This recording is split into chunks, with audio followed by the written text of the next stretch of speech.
தமிழ்நாடு முந்திரி வாரியம் தமிழ்நாட்டில் அரியலூர், கடலூர், விழுப்புரம், புதுக்கோட்டை மற்றும் தேனி மாவட்டங்களில் முந்திரி அதிகமாக பயிரிடப்படுகிறது. முந்திரி தமிழ்நாட்டில் 2,09,000 ஏக்கரில் பயிரிடப்பட்டு ஆண்டிற்கு 43,460 மெட்ரிக் டன் உற்பத்தி செய்யப்படுகிறது. இந்திய அளவில் தமிழ்நாடு முந்திரி உற்பத்தியில் 4வது இடத்திலும் இருந்தாலும் ஏற்றுமதியில் 2வது இடத்தில் உள்ளது. எனவே முந்திரியின் பரப்பினை உயர்த்தி உற்பத்தியை அதிகரிக்கவும், முந்திரி சார் தொழில் நிறுவனங்களுக்கு ஊக்கமளிக்கவும், முந்திரி தொழிலில் ஈடுபட்டுள்ள தொழிலாளர்களின் நலன்களை பாதுகாக்கவும் ரூபாய் 10 கோடி நிதி ஒதுக்கீட்டில் தமிழ்நாடு முந்திரி வாரியம் ஏற்படுத்தப்படும். இதனால் முந்திரி சாகுபடி செய்யும் உழவர்களும் அதனை சார்ந்த தொழில் செய்யும் கிராமப்புற மக்களும் அதிக அளவில் பயனடைவார்கள். வேளாண்மை பொறியியல் துறையின் இயந்திர வாடகை திட்டத்தினை வலுப்படுத்துதல். வாடகை ஆன்லைன் செயலி மூலமாக உழவர்களுக்கு வேளாண் இயந்திரங்கள், கருவிகள் அரசு நிர்ணயித்த குறைந்த வாடகைக்கு வழங்கப்பட்டு வருகின்றன.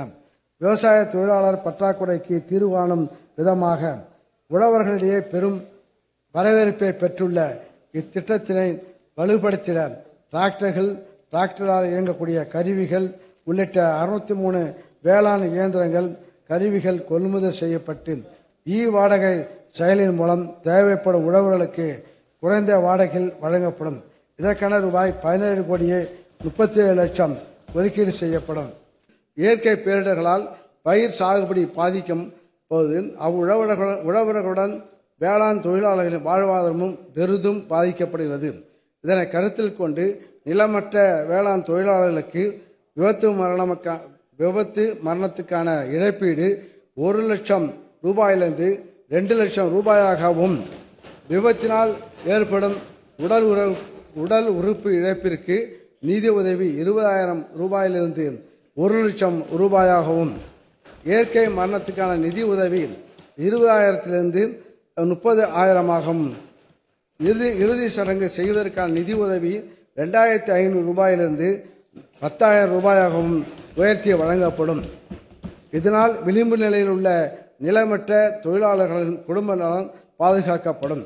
உழவர்கள் நெல் உற்பத்தி திறனில் அதிக சாதனை அடைந்துள்ள ஜப்பான், சீனா, வியட்நாம் ஆகிய நாடுகளில் கடைபிடிக்கப்படும் உயரிய தொழில்நுட்பங்களை நேரடியாக சென்று கண்டுணர்ந்து அத்தகைய தொழில்நுட்பங்களை தங்கள் வயல்களில் செயல்படுத்தும் விதமாக 100 முன்னோடி உழவர்கள் ஜப்பான், சீனா, வியட்நாம் ஆகிய நாடுகளுக்கு கண்டுணர் சுற்றுலா அழைத்து செல்லப்படுவர். இதற்கென ரூபாய் 2 கோடி நிதி ஒதுக்கீடு செய்யப்படும். இணைய வர்த்தகம் வாயிலாக உழவர் சந்தை, காய்கறிகள் நுகர்வோர் இல்லத்திற்கே விநியோகம், உழவர் சந்தைகளின் செயல்பாடுகளை அதிகரித்து அடுத்த கட்டத்துக்கு எடுத்து செல்லும் வகையில் பசுமை காய்கறிகளை நுகர்வோர் தங்கள் இல்லத்திலேயே நேரடியாக பெற்றுக்கொள்ள ஏதுவாக மாவட்ட தலைமை இடங்களுக்கு அருகில் உள்ள உழவர் சந்தைகள் உள்ளூர் இணைய வர்த்தக தளத்துடன் இணைக்கப்படும். முதற்கட்டமாக தமிழ்நாட்டில் உள்ள 20 உழவர் சந்தைகளில் இத்திட்டம் செயல்படுத்தப்படும்.